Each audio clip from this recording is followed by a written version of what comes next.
Друзья, всем привет! У меня на канале есть рецепт зефира по классической технологии, и многие его уже готовили. А сегодня я предлагаю вам приготовить зефир по заварной технологии. Это два разных способа, и результат также будет немного отличаться. По классической технологии пюре требует предварительной подготовки, зефир стабилизируется около суток и получается очень нежным и воздушным.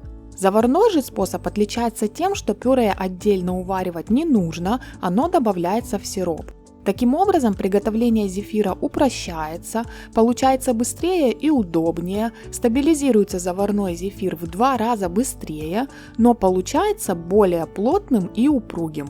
Мне нравятся оба способа, я ими пользуюсь в равной степени в зависимости от ситуации и предлагаю вам попробовать и выбрать, какой вам нравится больше. Итак, давайте приступим к приготовлению. Нам понадобится ягодное или фруктовое пюре. Можно использовать готовое или сделать самостоятельно. Просто пробить блендером и протереть через сито. У меня малиновое пюре. Далее нам понадобится агар-агар. Здесь важно обратить внимание на его силу, и если она будет отличаться от той, которая у меня в рецепте, нужно будет пересчитать его количество. Как это сделать, я напишу в описании под видео. Далее нам понадобится 2 порции сахара. Большая часть пойдет в сироп, меньшая для взбивания меренги. Небольшую часть сахара в сиропе я заменила на сироп глюкозы. Это делать не обязательно, но сироп глюкозы обладает антикристаллизационными свойствами, и он убережет зефир от возможного раннего засахаривания и продлит срок его хранения. И нам понадобится свежий белок яйца. Итак, по заварной технологии мы отдельно варим сироп, отдельно взбиваем меренгу и затем обе эти массы мы объединяем. И начнем мы с приготовления сиропа. В сотейник наливаем воду, в воду высыпаем агар, хорошо перемешиваем лопаткой, чтобы агар распределился равномерно в воде и не комковался. Затем сюда добавляем фруктовое или ягодное пюре, всыпаем сахар. Также хорошо перемешиваем, и в самом конце я добавляю сюда сироп глюкозы. Если он очень густой, то можно его капельку подогреть в микроволновке, чтобы его было удобнее добавить. Все перемешиваем и отправляем сироп на плиту. Нагрев ставим выше среднего, и теперь нам нужно довести сироп до кипения, периодически помешивая лопаткой, чтобы агар не комковался и чтобы масса не пригорала на дне. Сироп постоянно должен оставаться однородным без комков.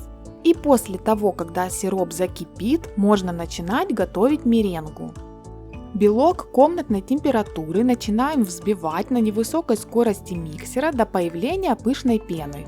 И затем в несколько приемов всыпаем весь сахар и продолжаем взбивать меренгу до устойчивых пиков. Важно, чтобы посуда для взбивания и венчики миксера были чистыми, сухими и обезжиренными. А при отделении белка от желтков, чтобы в белок не попало ни капли желтка, иначе белок может не взбиться или взбиться плохо. В зависимости от мощности вашего миксера, меренгу можно начинать взбивать раньше или позже. Смысл в том, чтобы сироп и меренга дошли до готовности примерно одновременно. Вот такой должна получиться меренга, венчик должен оставлять четкий рисунок на поверхности, а клювик должен устойчиво держаться на венчике. Пока меренга взбивается, не забываем, что параллельно варится сироп, и мы его периодически перемешиваем. Получается, что 2 процесса у нас идут одновременно: взбивание меренги и варка сиропа.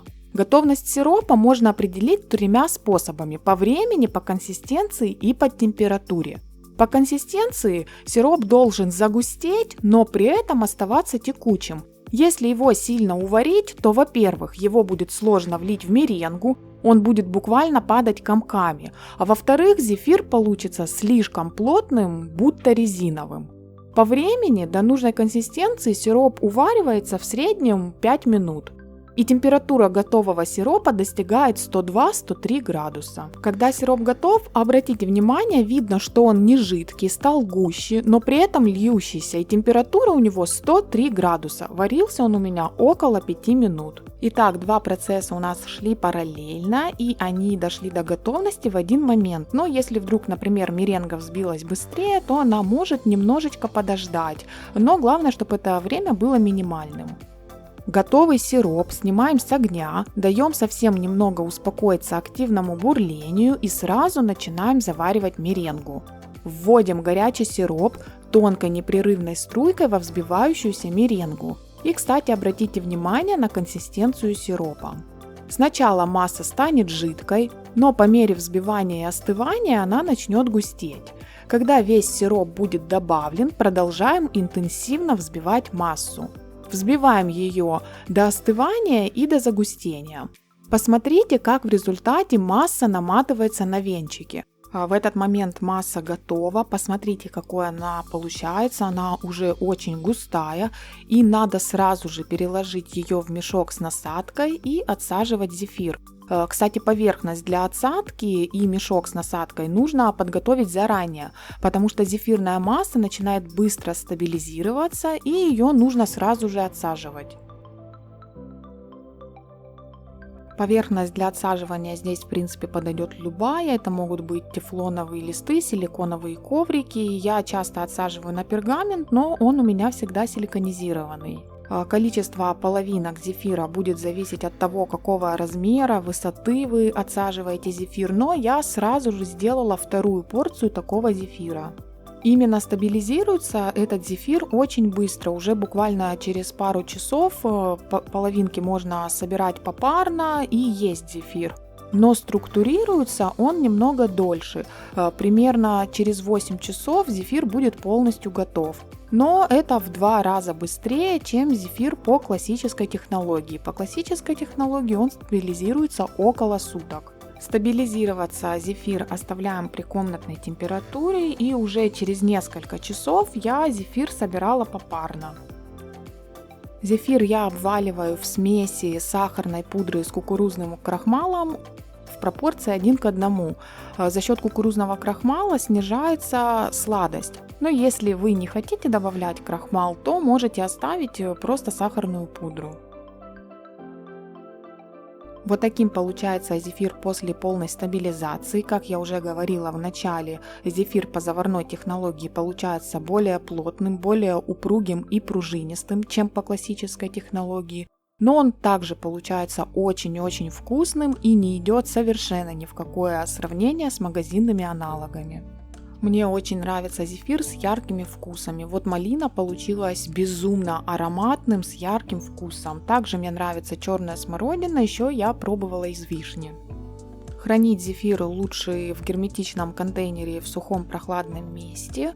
Я зефир не храню больше 5 суток. Если вы часть сахара в рецепте заменяли на сироп глюкозы, то срок хранения зефира увеличивается. Друзья, у меня на этом все. Обязательно готовьте зефир. Это очень-очень вкусно. Он у вас обязательно получится.